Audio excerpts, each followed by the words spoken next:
자, 우선은 제가 오늘 중심으로 봐야 될 단어가 나중에 뒤에 나열을 하겠지만, 제가 밑에 한 줄 먼저 중심으로 봐야 될 그래도 이슈 중에 하나가 이제 개인보다 정부의 한계. 그러니까 앞으로 우리가 많이 날 수밖에 없는 이유가 궁극적으로 또 정부가 능력이 없어서 이 얘기하고 전혀 다른 얘기예요. 구조적 문제를 얘기하는 거고요.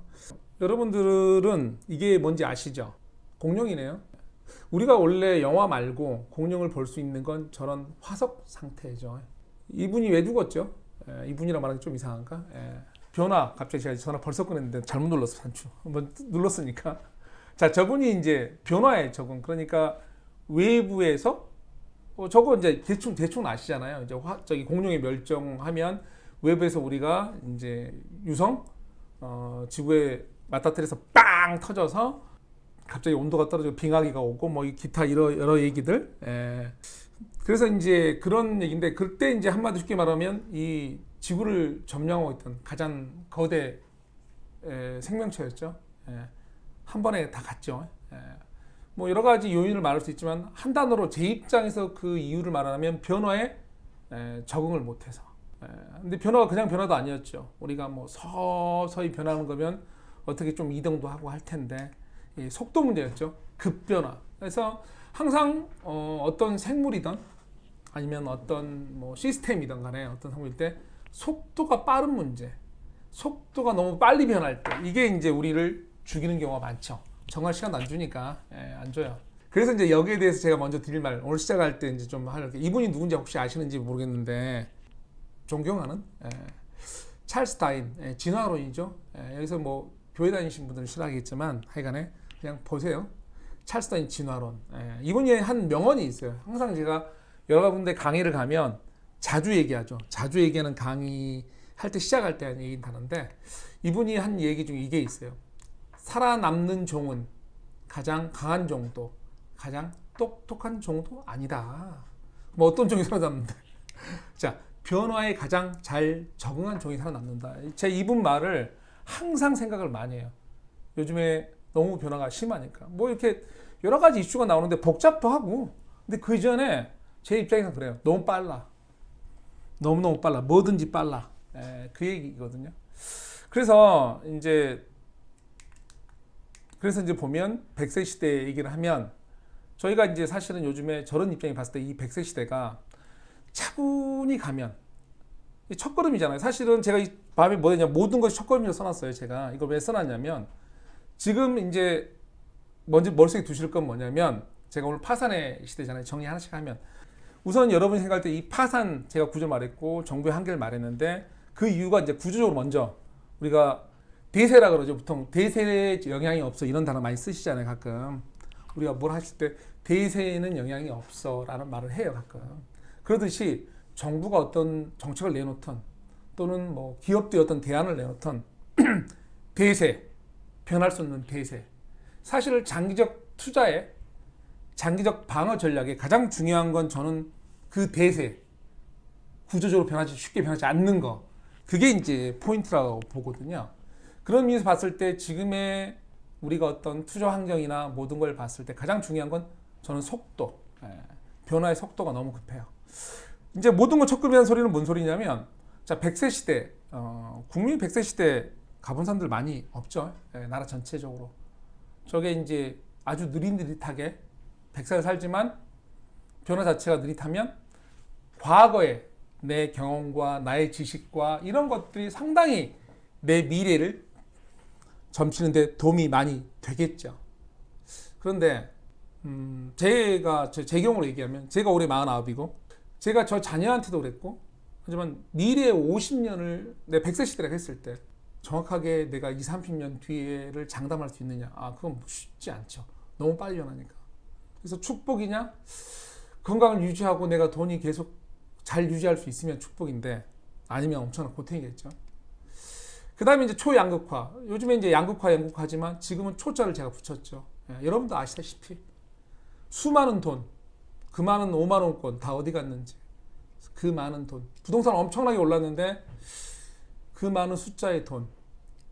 미 연준이 올해만 푼 돈이 금융위기 때 2008년 대비해서 한 6년 동안 푼 돈을, 한 5년 동안 푼 돈을 단 몇 개월 만에, 5, 6개월 만에 다 풀었는데 또 풀 준비를 하는, 더군다나 인플레를 용인하겠다는 그 많은 돈을, 근데 이게 분산이 된 것도 아닌데 초유동성이죠.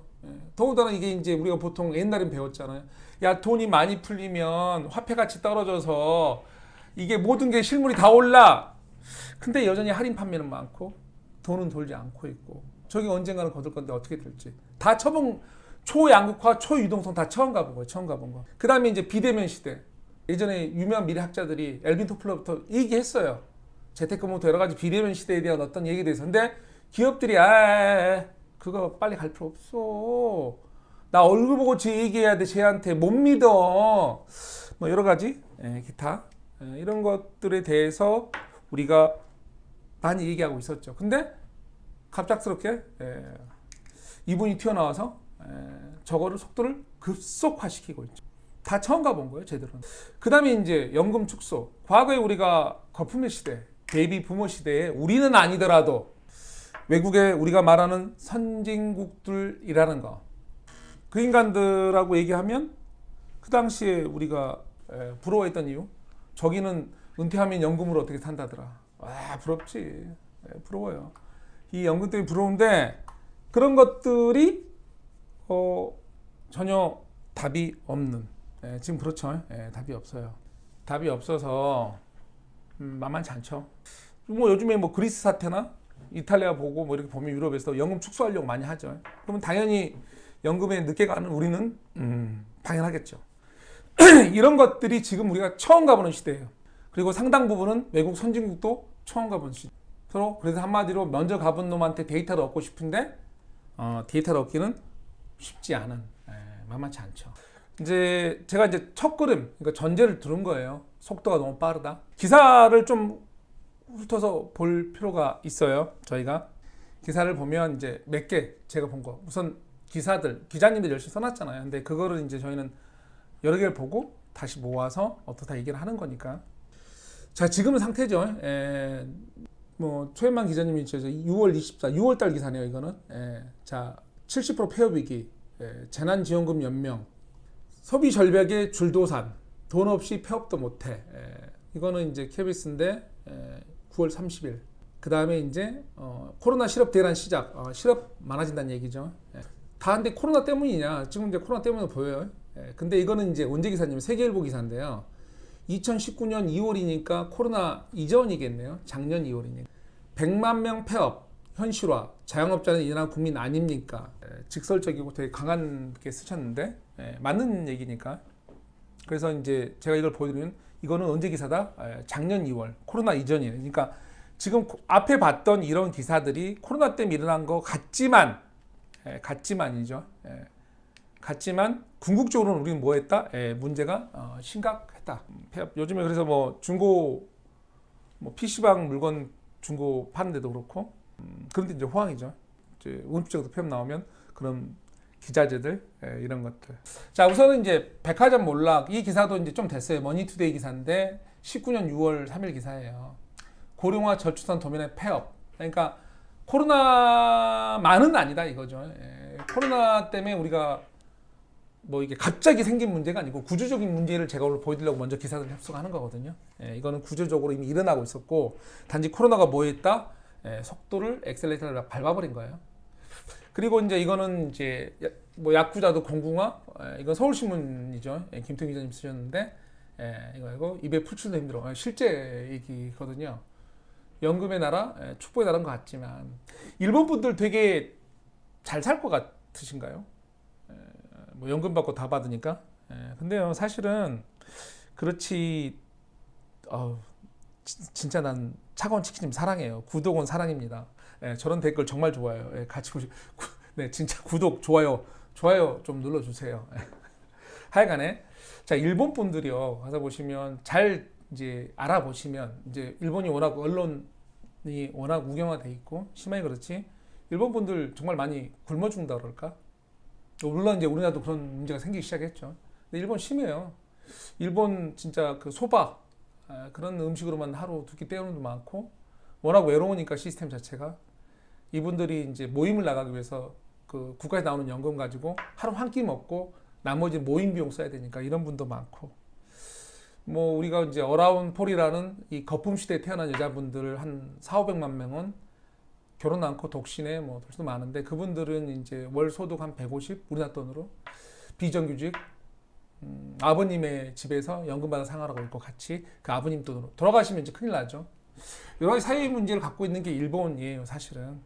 일본인데 정말로 이건 구조적 문제거든요. 근데 우리가 이제 오고 있으니까 다 똑같진 않지만 샘플 삼을만 하다, 이런 얘기죠. 그 다음에 이제 빠른 고령화, 실질금리 하락, 한국도 똑같죠. 빠른 고령화, 우리 정말 빠르게 되고 있다 이거죠. 그다음에 실질금리 하락, 실질금리 하락이 무슨 말인지 아시죠? 모르면 단순한 거예요. 은행 이자가 예를 들면 뭐 한 1% 준다. 근데 물가는 한 1.2% 뛰었다. 그러니까 우리가 물가란 말은 게 이제 내가 어떻게 말할까? 달걀 하나가 100원이었는데 얘가 한 110원, 120원 됐다. 근데 은행 이자는 100원 넣어놨는데 110원이 안 되고 세금 제하고 105원 주더라. 이게 이제 실질금리, 즉 은행의 실질금리 하락은 다른 말로 어떻게 표현하면 되냐면, 은행에 돈을 넣어놨더니 통장에 있는 돈이 썩었다, 부패돼서 가치가 떨어졌다. 이게 이제 실질금리 하락이라는 표현이에요. 그래서 이게 이제 문제가 되는 거거든요. 실질금리보다 돈 못 벌면 답이 안 나오죠. 뭐 이제 심각한 거죠. 심각해요. 심각합니다. 그 다음에 이제 국민연금, 머리 아픈 얘기 하는 거죠, 제가. 고갈. 이 경금 무섭죠. 국가에서 하는 연금인데 고갈이라는 단어는 그 전에 뭐가 일어나죠? 고갈되기 전에 축소하겠죠. 축소를 하면 먼저 고갈 이전에 축소가 되면 비용이 부족할 거고 뭔가는 다른 자산을 까먹겠죠. 그래서 54년이 고갈이면 최소한 20년 전부터 뭔가 문제 일어나면 2034년이네. 뭐 아니면 10년 전으로 하면 2044년, 얼마 안 남았죠. 무서운 얘기예요, 저거. 무서운 얘기입니다. 그래서 그렇게 뭐 고갈하면 그때부터 문제라고 생각하시면 안 돼요. 그 전에 내 자산이 까진다는 생각을 하셔야 됩니다. 이거는 이제 대기업 급전대출, 중소 10조 늘려, 지금 대출로 먹고 살고 버티고 있다, 이 말을 하는 건데, 저게 나아질까요?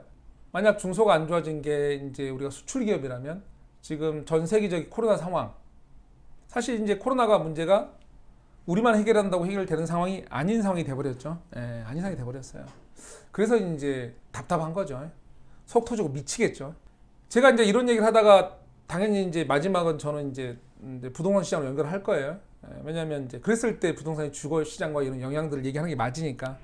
업종, 전 마지막은 항상 그쪽으로 가요. 중국 얘기예요. 머니투데이 기사인데 18년 기사예요. 18년 기사인데 축복이 저주로 100세 시대 얘기하는 거죠. 중경제 뇌관된 고령화 얘기. 중국도 우리가 보통 이제 중국 경제와 연동화, 그래서 우리가 환율이 보통 이제 같이 위안하고 같이 돌아가죠. 돌아가 많이 하는데 중국도 뭐가 문제다? 고령화. 장난 아니다 이거죠. 생산인 감소. 거기도 그래서 뭐다? 앞으로 돈 들어갈 일이 많다. 사람이 늙어가나 나라가 늙어가나 똑같다라고 생각하시면 됩니다. 구조적 문제니까. 우리 이제 연합뉴스TV인데요. 이거는 이제 2016년 기사예요. 좀 오래됐는데 고령화 시대 이른것 못하는 퇴직연금. 제가 그래서 이제 이런 것들을 보여드리는 이유는 나중에 정리하겠지만 쉘터, 그러니까 피난처가 없어요.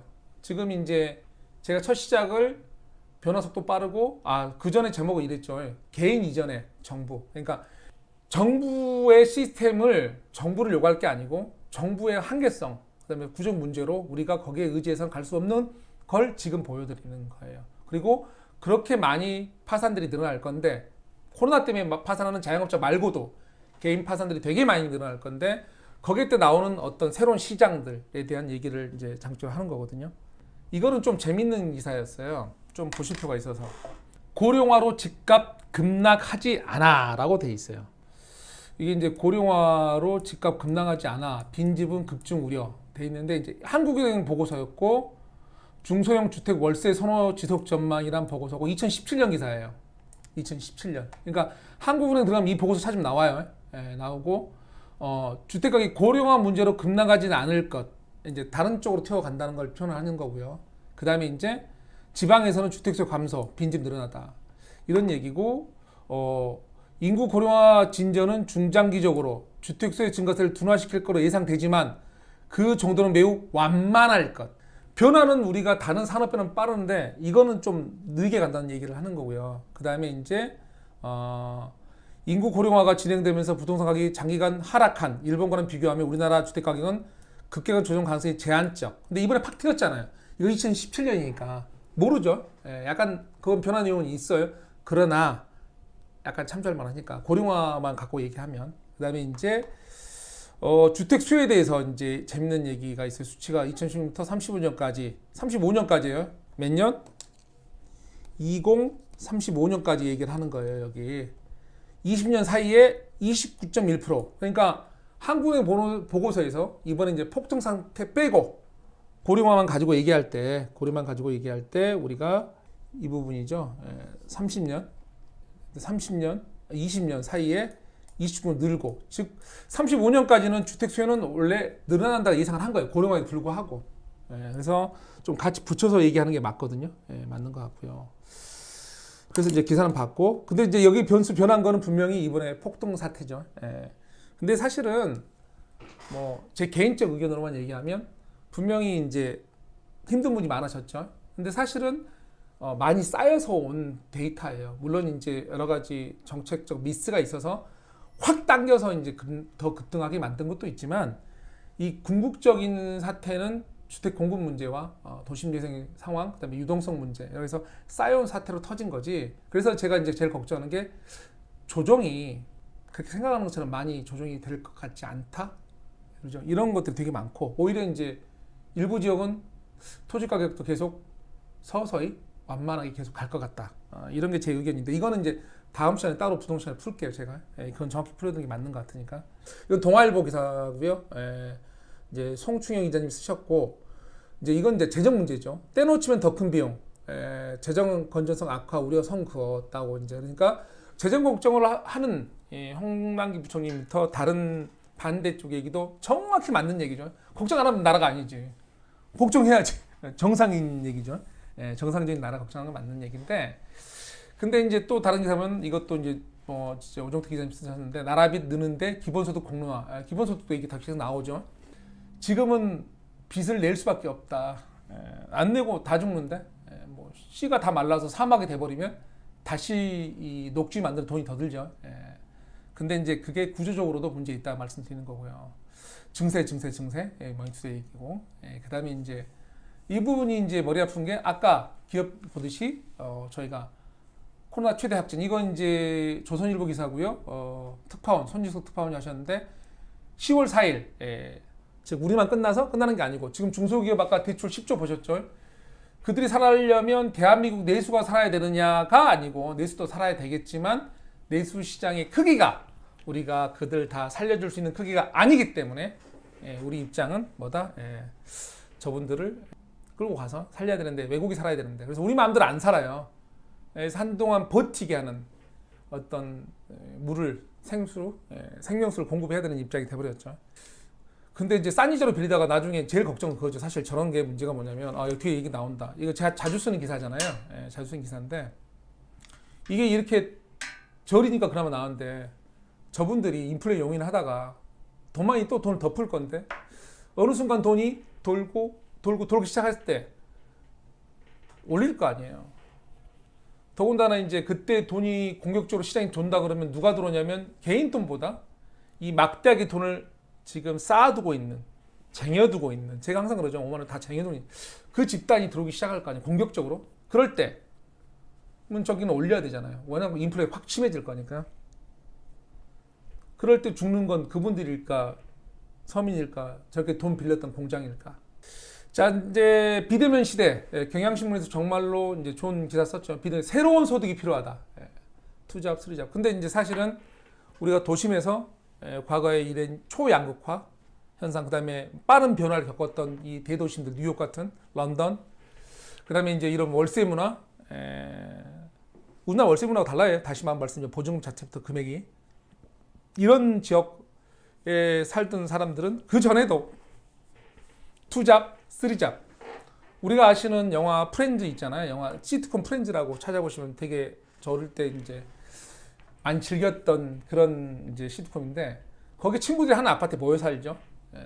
왜 그렇게 모여 살 수밖에 없었는지, 왜 쉐어하우스가 먼저 발달하는 구조인지, 그리고 거기서 보면 파트타임 잡들이 많이 발달을 하죠. 그렇게 안 하고는 살 수 없는 구조가 돼버리죠. 초양극화, 고령화, 뭐 이런 재정 부담 여러 가지 문제에서 이제 우리나라 가고 있는 거예요. 근데 거기다가 가고 있는 상황에 코로나라는 대책 없는 게 나온 거죠 지금. 자, 이제 기사는 봤어요. 제가 이제 여기서 그러면 좀 본 걸 정리를 하면, 아까 말한 대로 급변화되고 있고, 지금 제일 중요한 이 기사를 본 목적은 코로나만의 문제는 아니다. 구조적으로 원래 가고 있었다. 그렇게 힘들게 개인들은 쉘터 없이, 피난처 없이 가고 있었거든요. 근데 이제 코로나의 가장 문제는 그 속도를, 얘가 미친 듯이, 얘는 더군다나 목적도 없어요 제가 보니까. 그래서 이제 집에 계신 전업주부님들은 이제 같이 공부하셔야 할 세대가 된 거예요. 제가 이거 아침에 시작한 이유가 그거거든요. 바깥뿐만 바라보고, 또는 일을 하시더라도, 이 맞벌이 부분 하시더라도 내 업종의 영속성을, 이 변화가 빠르다는 거 그거거든요. 공룡이 왜 죽었다고? 서서히 변화가, 서서히 온도가 올라가고 서서히 변화했으면 살았을 거예요. 상당수가. 급변화거든요. 결론 속도 문제로 죽은 거거든요. 우리가 적응하기 힘든 속도. 찰스 다윈이 가장 강한 정도, 똑똑한 정도 아닌 잘 적응하는 쪽이 살아난다 그랬는데, 잘 적응하기 위해서 가장 좋은 요건은 서서히 변화가 해줘야지. 이놈의 속도가 미치게 하는 건데, 이 코로나의 가장 큰 문제는 속도. 그 속도를 우리가 개인이 혼자 이겨낼 수가 없다. 그럼 국가에 의지할 거냐? 국가도 상황이 저래요. 그리고 이제 우리의 유동성 문제, 초유동 이런 것들은 전 세계 같이 연결되는 거니까. 자, 그래서 이슈를 나열하면 급변화가 문제고요. 재정확하고요. 직업의 부재, 직업이 손실되죠. 미국도 그렇고 벌써 이제 급변화가 되면 사라지는 직업들이 있죠. 그래서 여러분이 지금의 직업으로 100세 시대를 살 수가 없죠. 피난처 부재, 머리 아프죠. 국민연금부터 많은 연금의 손실. 빈곤의 100세대. 우리가 옛날 드라큘라 영화 보면 저는 그렇게 얼핏 상상한 적도 있어요. 저거 물려봐도, 야, 영원히 산다며. 영원히 능력껏 살아볼까? 밤에. 우리가 보통 요즘에 야행성족도 있는데, 어릴 때 상상할 때. 근데 그 능력 있을 때, 드라큘라가 매력 있는 건 능력이 있는 거잖아요. 빈곤의 100세대, 100세 시대, 악몽이 될 수 있는 거죠. 여러분이 이제 저렇게 되면 안 돼요.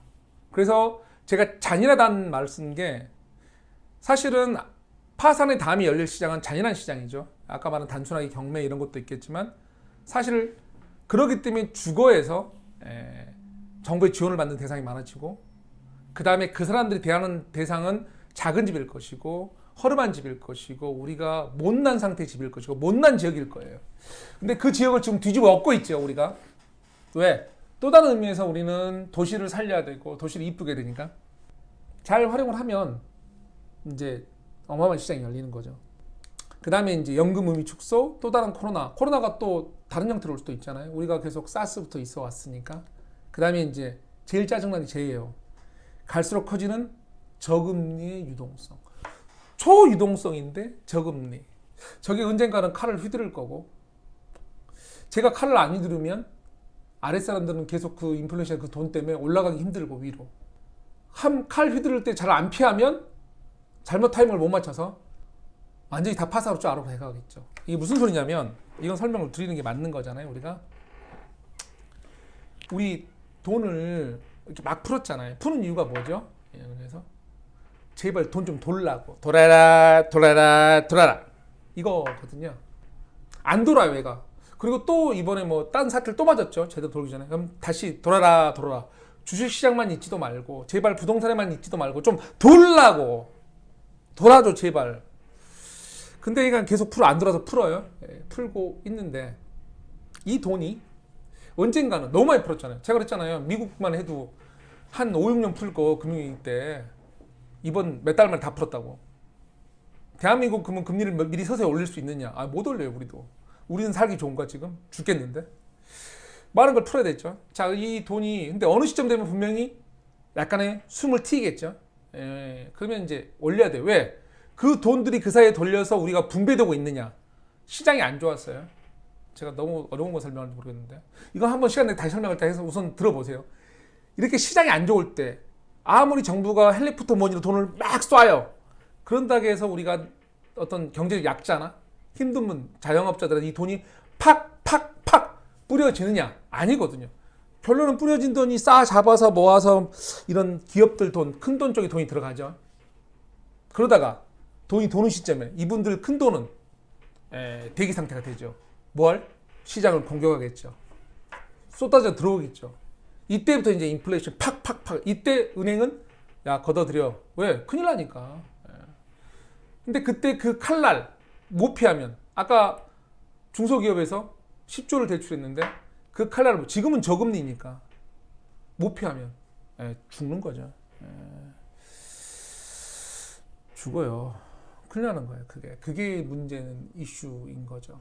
그래서 이 가죽 커진 저금리 유동성이 제일 무서운 얘기예요. 사실은 파산이라는 얘기가 제가 하는 게 개인 입장은 또 근데 그때 안 막으면 그때 만약 어떤 중앙은행 금리를 조절 안 하면 이 인플레 심하게 일어나면 이 개인들은 따라갈 수가 없어요. 이미 실탄이 졌기 때문에 이런 상황. 그래서 이 타이밍을 잘 잡아야 돼요. 그래서 요즘에 뭐 부동산 투자 오세요. 오시고 막 상담들 하고 하는데 친한 분들 얘기하면 뭐 좋은 거 하나 사서 해결되느냐. 뭐 세금주도 했으니까 자식한테 하나 좋은 거 사줘서 똘똘한 한 채 해결되느냐. 아닌 시대예요.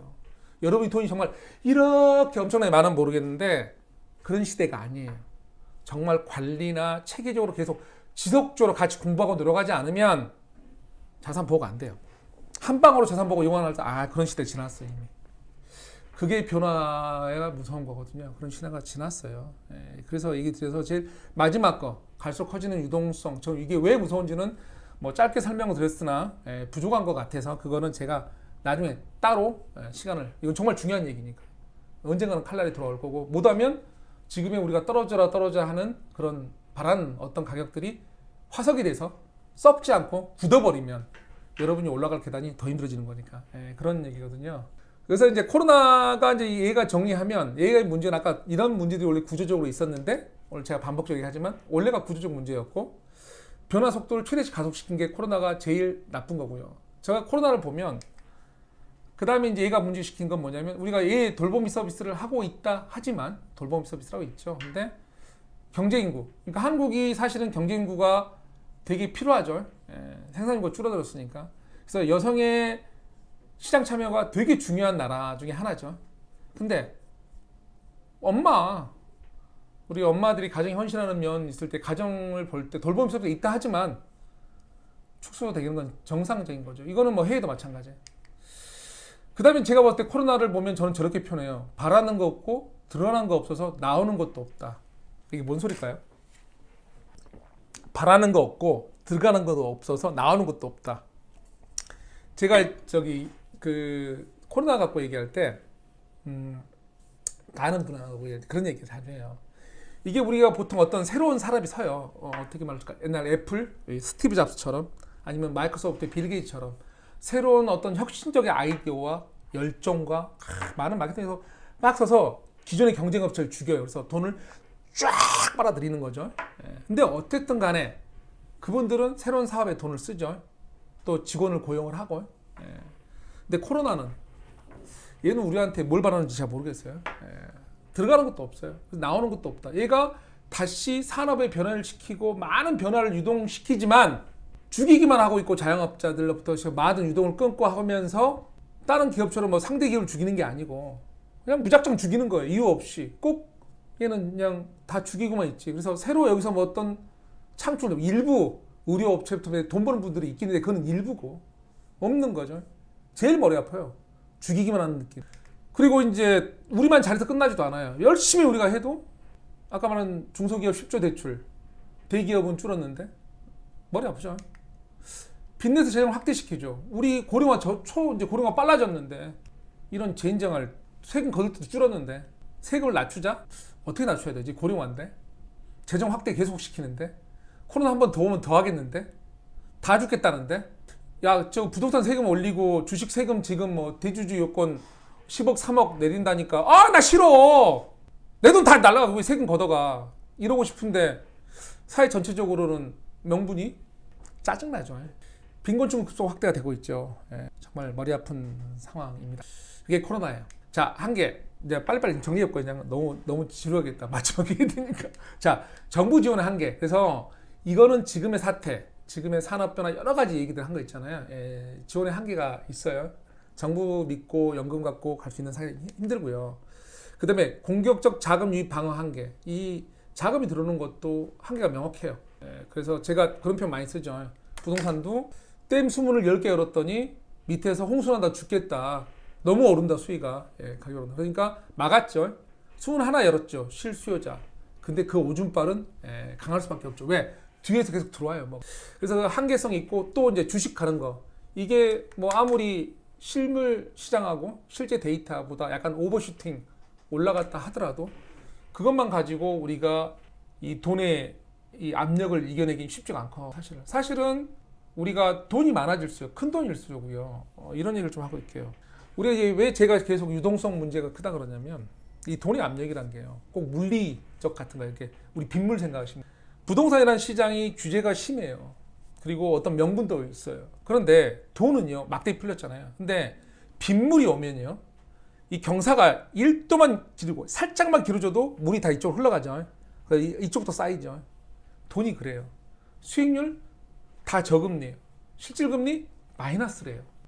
아까 실질금리 뭔지 설명드렸죠. 그리고 다른 데 다 불안해요. 변수가 많아져요. 그럴 때 안전한 시장. 안전하면서도 테마가 가장 뭐 거주를 잡고 있고 여러 가지 시장. 그러면 약간만 좋은 조건. 많은 이득 아니어도 돼요. 돈이 시중에 너무 많으니까 그 압력에 의해서. 그러면 약간의 경사 1도, 약간의 수익 그 차이만 나도 돈은 그쪽이 항상 대기 상태가. 그게 이제 다른 거. 그게 무서워요. 무서운 시고 쉽게 해결. 그래서 제가 아까 말씀드린 게 공격적 자금 유입 방어 한계가 있는 거고요. 그 다음에 임차인 역할 한계. 이게 이제 머리 아픈 얘기예요.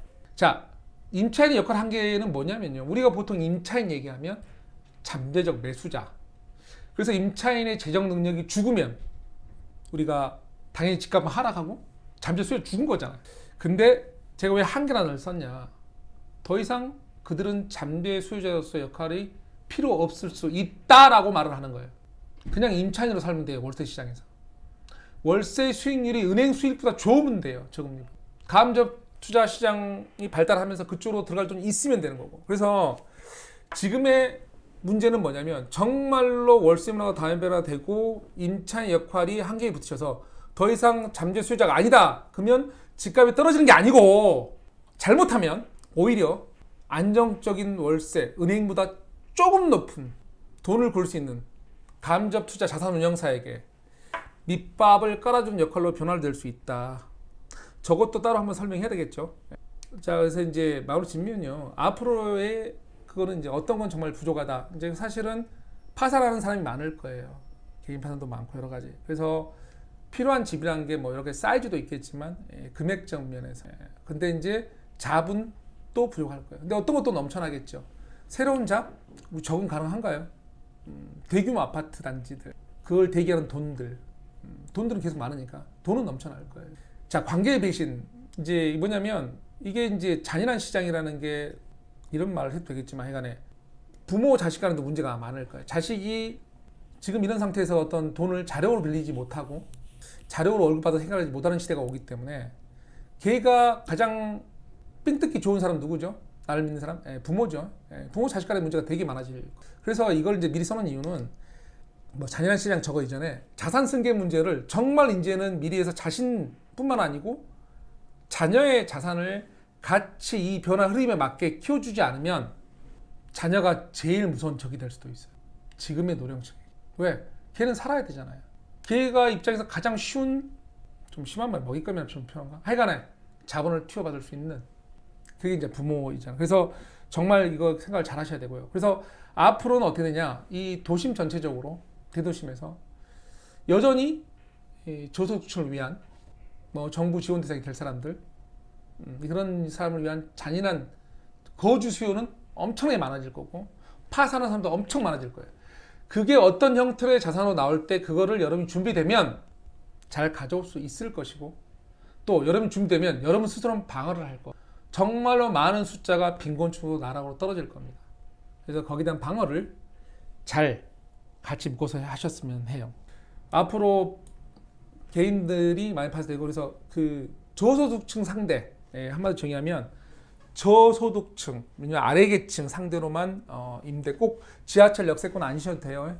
이런 식으로 좀 방을 하시고 말 그대로 연금만 갖고 국민연금 갖고 기대하지 마시고 그다음에 주택 가격이 무조건 하락한다는 이런 것도 봐야 돼요. 아직 상황을.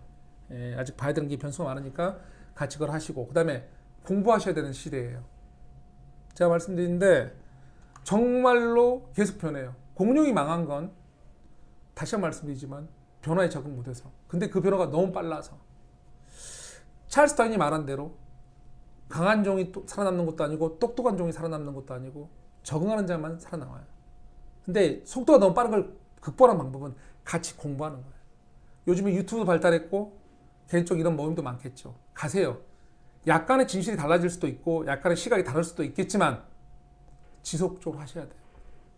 그리고 그걸 행동에 옮기셔야 돼요. 그래야 살아남아요. 100세 시대는 절대로 축복이 아니에요. 지금 상황으로 가면 국민의 절반은 내가 보기에. 그러니까 잘 같이 하셔야 될 것 같습니다. 또 이렇게 잘 찾아와 주셔서 너무나 감사하고, 내일 찾아뵐게요. 그리고 질문들 많이 올려주세요. 그리고 이제 제가 저녁에 한다고 했지만 아마 다음 주부터 그럴 것 같아요. 저녁에 부동산 상담을 해드릴 거예요. 여기다도 미리 올려놓으세요. 그러면 제가 그때 가서 이때 이거 누구 질문하셨죠 하고 이런 질문들 답변을 드릴 거예요. 아니면 뭐 돈 못 받아요. 어떻게 받을까요?부터 별 질문 하셔보세요. 제가 다는 모르는데 주변의 인맥을 동원해서 답변을 드릴 수도 있잖아요. 그러니까 그렇게 하시고 내일 또 봬요. 오늘 감사합니다.